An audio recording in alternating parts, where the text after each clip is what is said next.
Well, I think we've got a guy who might know a thing or two about playing quarterback in the NFL.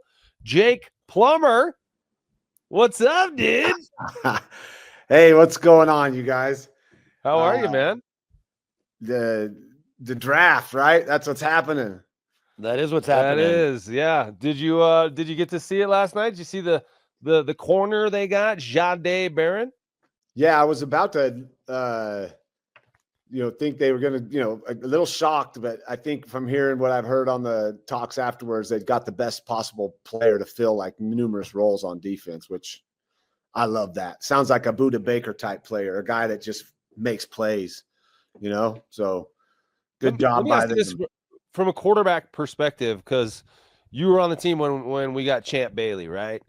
Like, people think that when you draft get a player, it's just like, oh, this guy, he exists in a vacuum. You have a need at cornerback. Is he going to make the cornerbacks better?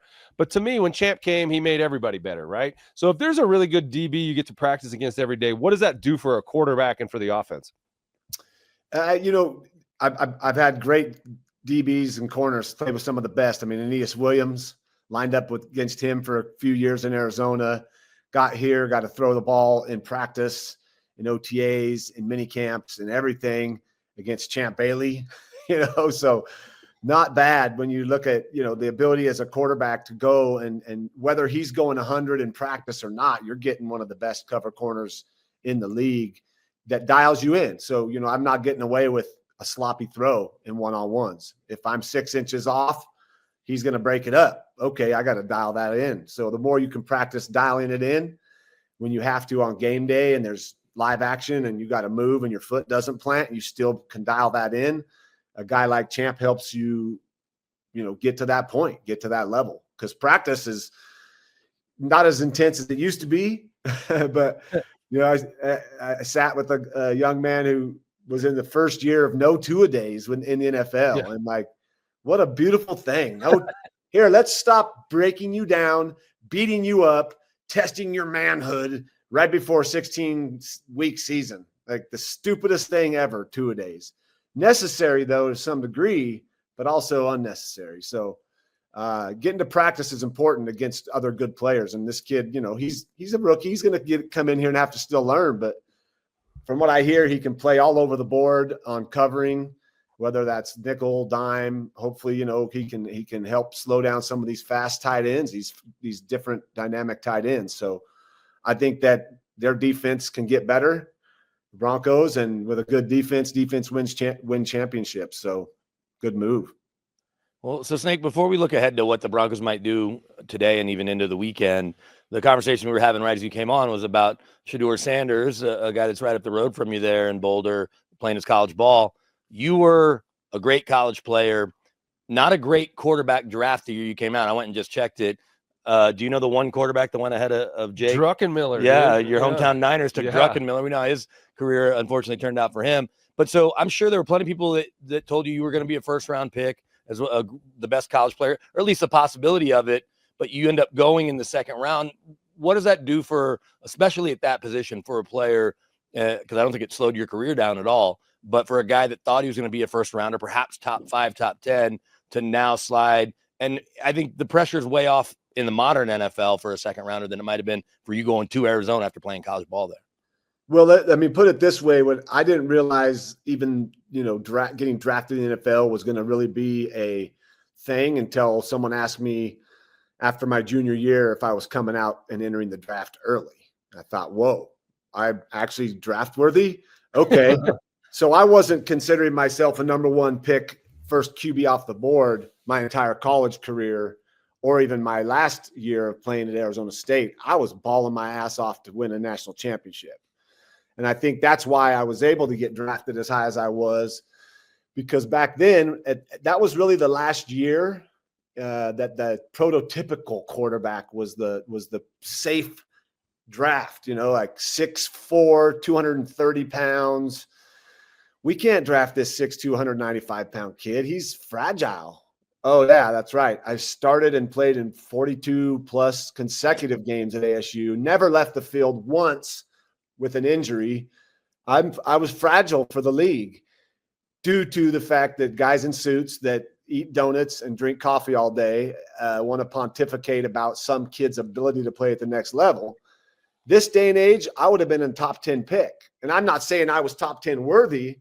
I'm just saying as a quarterback, what I did my senior year, as I displayed and put on my leadership qualities and did what I did at the Shrine, at the Senior Bowl, even at the Combine, I would have been a top 10 pick, no doubt.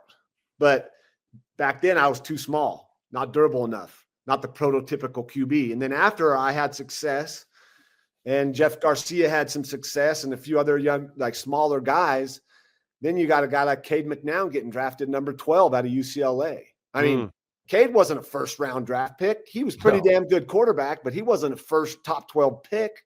But that's when the overdrafting of quarterbacks happened. You can't miss on these guys. And, now we see guys that are deemed a failure because they slipped to the second round. I didn't give a damn about the first round. I wanted to go to a team more than anything. Like the Niners would have been amazing to go play for them, or the Chiefs. I was so excited. And then they signed Elvis Gerback. And so I knew I wasn't a first rounder. And going to 12th pick in the second round, hell yeah. 42nd player off the board. I just wanted a chance. So I had a different mindset completely than Shedeur Sanders. I didn't have a party planned. I didn't have a big event planned around my selection. I was hanging out in a hotel room with my homies from Arizona State, Derek Rogers, Juan Roque, guys that were going to get drafted because Lee Steinberg was our agent. And yeah, getting drafted was my next chance. There are a lot of Niner fans who were hoping you were going to go to the Niners too. And then after the fact, when, Druckenmiller did what he did, had just wondered what could have been if Jake Plummer had been drafted to the 49ers, and probably would have had a long storied career there. But then you and I would have never, well, I guess I did play for the Niners for a second. So we would have been teammates for briefly, but never know what could have happened, man. Yeah, you're right. But you mentioned the overdrafting of quarterbacks, right? So maybe this is water just kind of finding its level and correcting itself after several years in a row of overdrafting quarterbacks and having them not pan out. Like, last year, 6 quarterbacks went in the top 12. It was pretty insane. And for the last 5 years, there's been 3 quarterbacks in the top 10 and maybe one of them hits, and the rest of the guys end up going to a bad team that obviously has a lot of holes to fill, but thinks we're going to draft a quarterback with this pick and he's going to fix all our problems.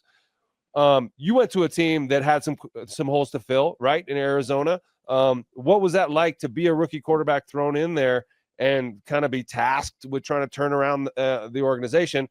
On top of that, do you agree that maybe Shedeur sliding and not 5 quarterbacks going to the top 10 is indicative of GMs and coaches starting to figure out what you were just saying? There's so many layers to that, because you don't want to pass up on a chance for some young man that could be the guy. But they do their homework nowadays. And there's, in that building up at CU are numerous Hall of Famers and next level athletes and performers coming in and out of that door. So you can get associated with that to a degree where you may be a little inflated on your value, how valuable you are. I know that Shedeur will know how to carry himself as a pro and do all the things. And but I don't know him personally as a young man. And so the research gets done and the going in and see this, they're not doing this blindly. They've made their choice. To me, the overdrafting happens and you see the similar teams always in the top 10 drafting, right? And they keep taking a stab at a quarterback. Well, maybe you should have got that, dynamic receiver that makes a mediocre quarterback even better. A great game-changing receiver can take a decent quarterback and make him a lot better. And so, there's a need for players in a lot of positions. And so when I got to Arizona, I didn't being that high of a pick. I think any other team, I had a lot of other teams interested. There wasn't a lot of pressure on me. I mean, there were 2 guys in front of me. I was third string. I was a rookie quarterback.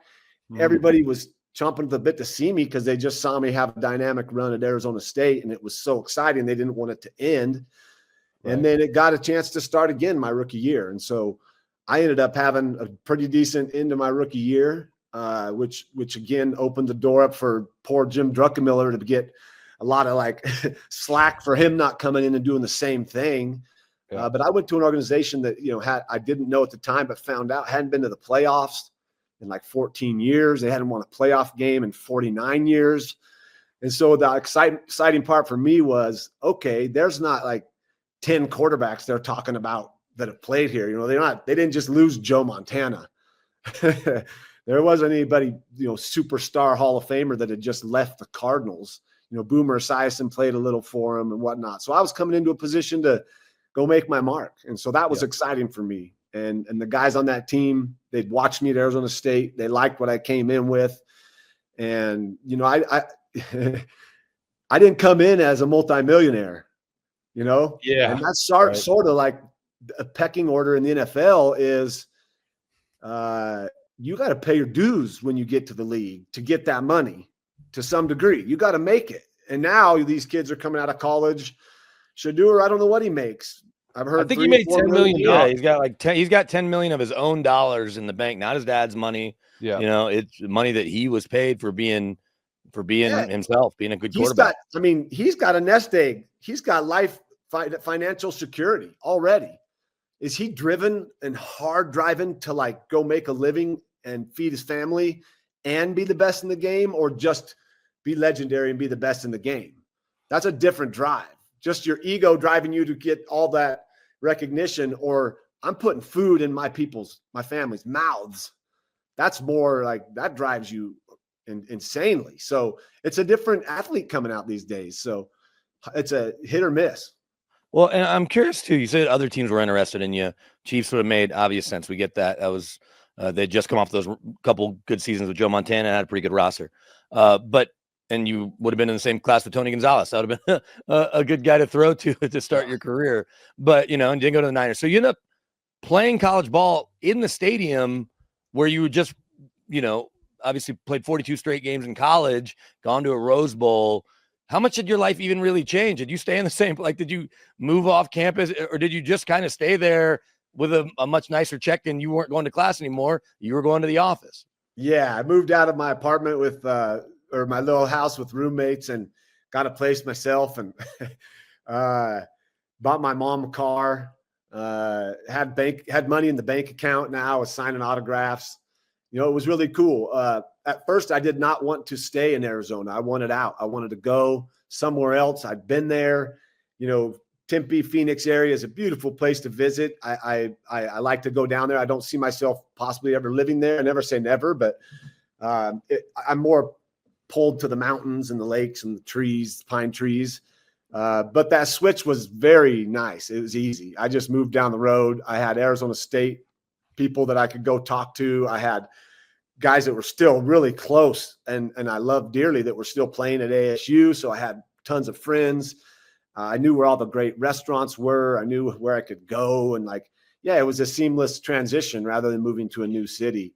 And then the excitement started that, Kent Graham was a starter. Stoney Case was the backup. I mean, these guys were decent quarterbacks, but they weren't perennial all pros. So I wasn't going to be sitting for long. And, the idea, for me to go out there and finally take control midway through my rookie year, a lot of that was the fans really wanted to see me play. And I had guys like Larry Centers that I found out once I got to the Cardinals that were going up top into the upstairs saying, you got to draft this kid, because they saw something, like the players saw something in me that they wanted to have on their team. And that really made the transition a lot easier. Being accepted, being seen, being known by a lot of those guys, Lomas Brown, Jameer Miller, Frank Sanders, Rob Moore, they were watching me ball at ASU. So they were like, sweet, let's see what this kid can do at this level. And so I had a lot of help also from the veterans. And there's no regret in what I did there, because maybe going to another team that had the brass in place and the ability to get to the Super Bowl in repeated eras and times would have been fun, obviously, to fulfill my real childhood dream, which was to get a ring. That's really only reason I played, was to get a Super Bowl ring. But going to the Cardinals did give me a chance to do something that will never be forgotten, ever. And that was that 98 season that the vote passed to build the new stadium, That's the reason that Arizona isn't in LA already or Vegas. And yeah, I was a big part of that. So that draft pick they made turned out to pay a huge price as not the most important thing, but a key cog in that little resurgence they had to win a playoff game for the first time in half of a century. 50 years. Wow. Like, think about that. They hadn't won a playoff game in 50 years. Wow. And we I did. didn't know they've been playing playoff games that long. That was right, my so Super Bowl, man. That was our Super Bowl, but I didn't get a ring, you know? So Jahdae Barron, a cornerback, gets drafted on a team that has some pretty good cornerbacks.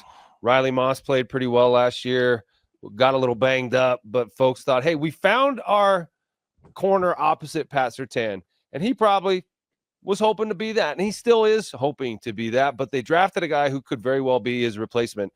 You had to experience a similar experience as a starting quarterback. They drafted your replacement, and it shocked everybody. I'm sure it shocked you. It shocked us on your team. We didn't understand it, but those types of decisions are made. What do you recall from that experience and that draft, learning that Jay Cutler had been drafted? It was confusing, you know, as I was ready to retire in 2005. I was fully done if we win the Super Bowl. Like, peace out. Thank you. I got what I came for. I got more things to go do. But coming back for that last year, you know, we had everything in place. And, you know, we were missing a few things.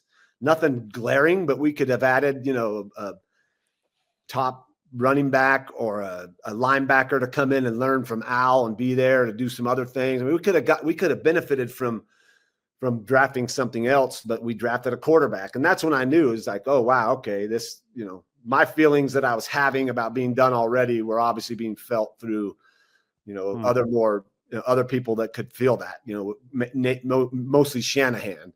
And, you know, whether he wanted me out or not, it was a narrative that got set, you know, after we didn't make it to the Super Bowl and we got one of the greatest tight ends ever play, Shannon Sharpe, speaking out loud about, sorry, Nate, one of the other out loud about me not having the ability to take them all the way, verbally, publicly spewing that out of his large mouth.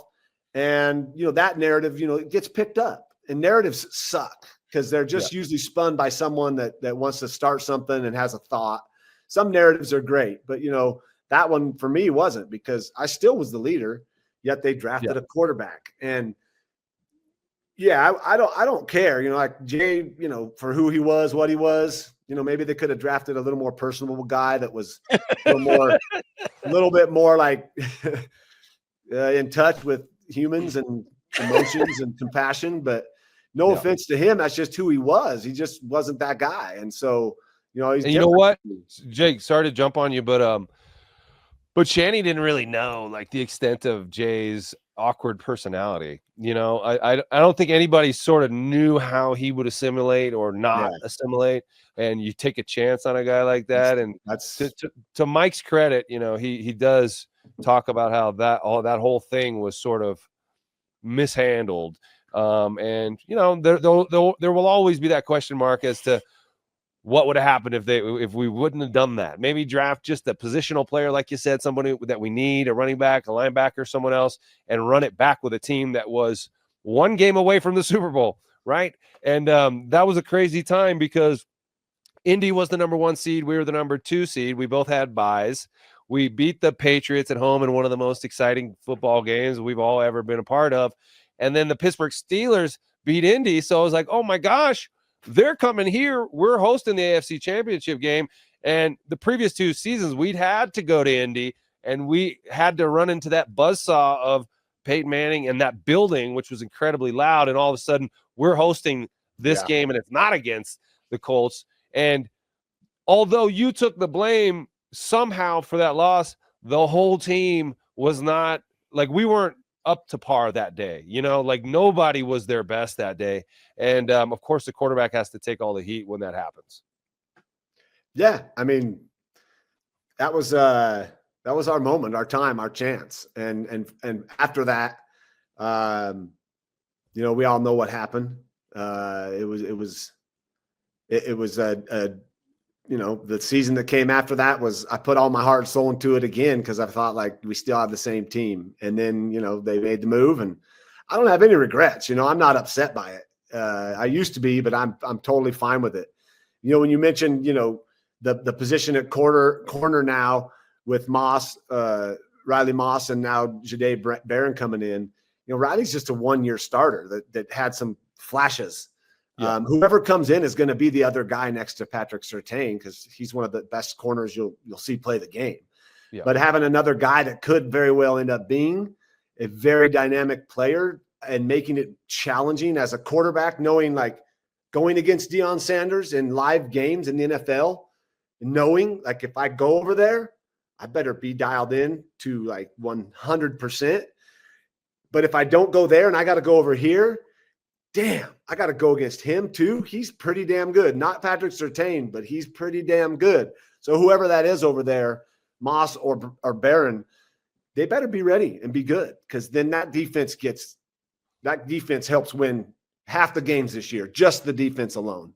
Whether Bo Nix plays good or not, thank you, D. We won half our games. Now, if Bo Nix plays good, 4 games, now we're in the playoffs again. Well, Snake, before I ask you what you think the Broncos should do the rest of the way, I just real quick, and you guys have probably done this, I'm sure you have.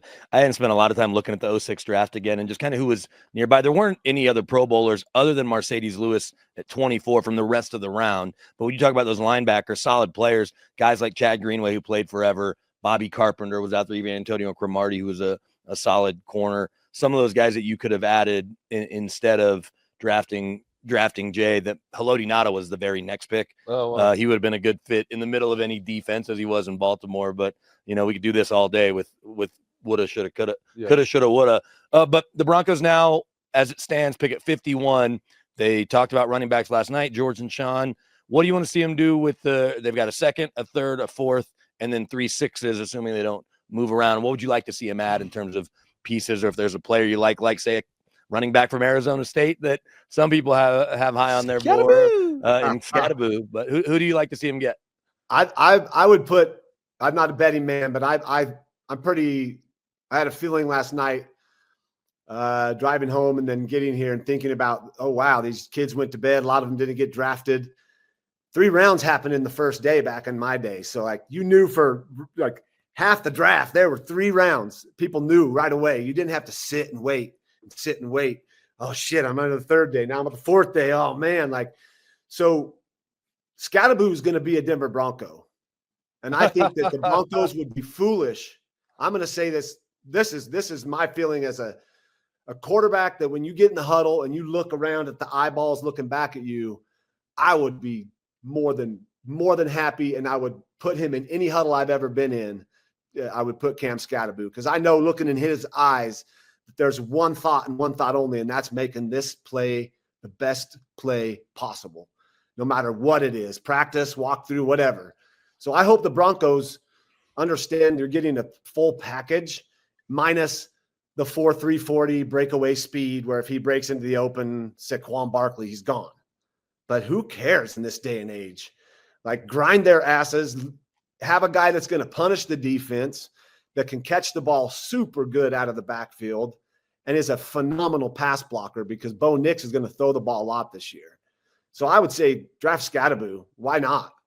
He's a baller, straight up baller. What about a tight end? They signed Evan Ingram, their joker.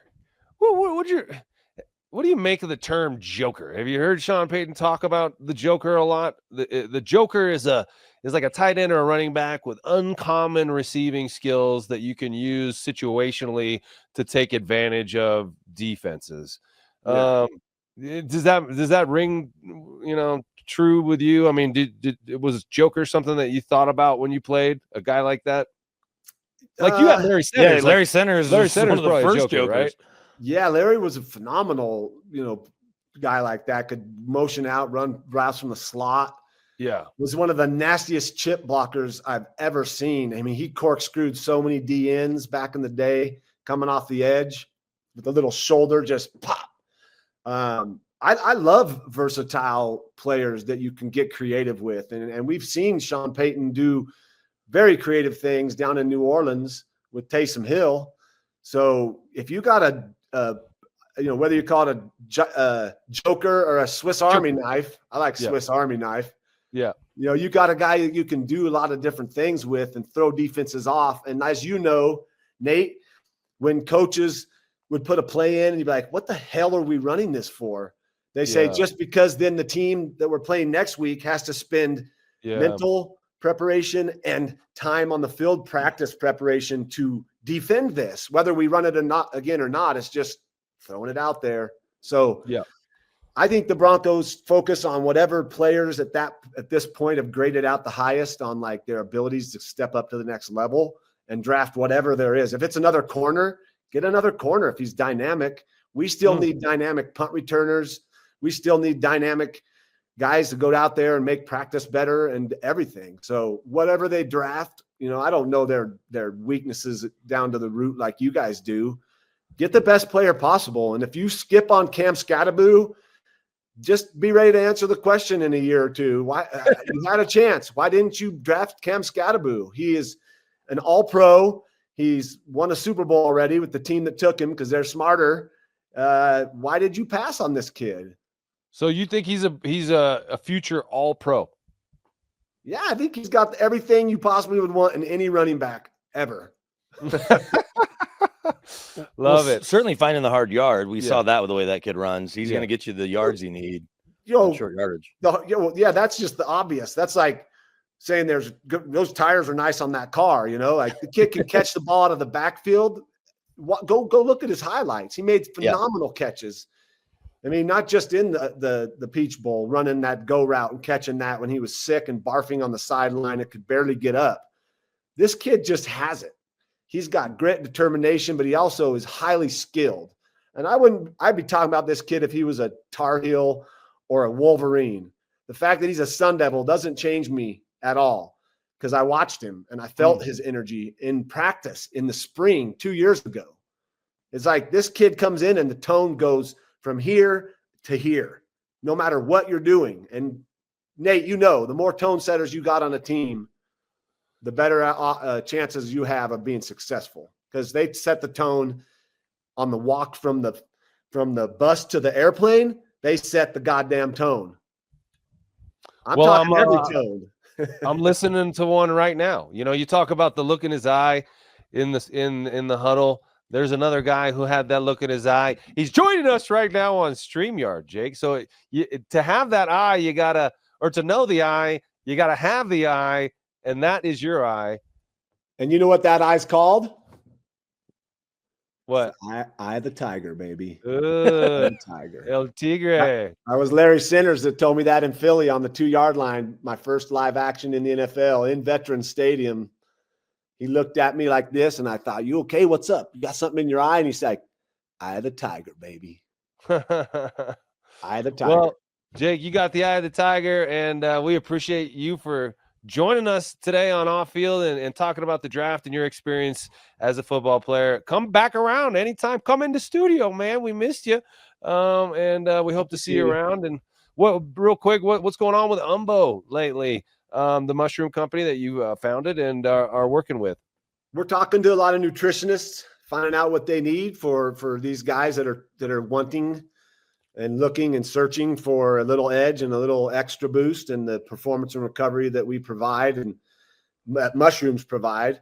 But they're, what I worry about is the product they're searching for and what pops up and, making sure they know that we do have a very well-intentioned, pure, perfect product that we've formulated for this. So we're just working that realm there. And then also, trying to help people just feel better and function better, sleep better, recover better, introduce a food group that was lost back into their diet, and then they get to feel the benefits.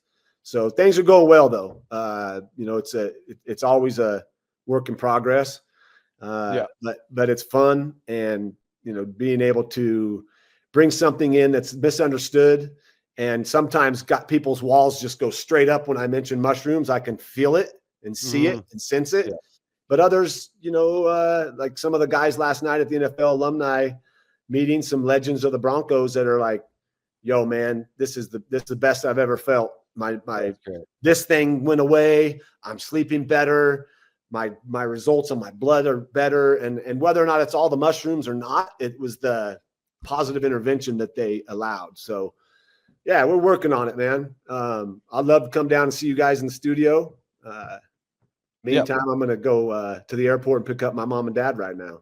Oh, cool. Yeah, getumbo.com, the website. Getumbo.com is where they can find those products. Check out getumbo.com. Check it out. Right. We got a lot of good deals. And play Eye of the Tiger right now. Go when you get in your car and you're listening, you get done with this podcast, play some Eye of the Tiger. I don't know if we have the rights to it. I don't get sued. Oh, do you remember when you did that at practice with your cadence? Oh, quick story about Jake. So we were doing like a walkthrough right before a game, and Philly, right before Philly. And it was a dummy call. So it was like hard count, but don't move. What is it? Hold your water. Like, what is it? Yellow. Yeah, but so he's just gonna do a bunch of stuff and don't move because we're just trying to draw him off. And Jake's like, hut, hut, hut, hut, hut, hut, hut, hut. Hut, hut, hut. Everyone started laughing. You look over at Mike Shanahan. He's just like, not laughing. No. Yeah, but coaches would get pissed. Yeah, he was not one for joking around on. You needed Mike McDaniel to be your coach because Mike would have jumped in and started singing with you probably. Yeah. Thank you for that memory, Nate. I'm really glad you brought that up. Well, thank you for joining us, Jake. You have a great day. Say hi to your mom and dad, and go visit getumbo.com. All right, Thanks, peace, you guys.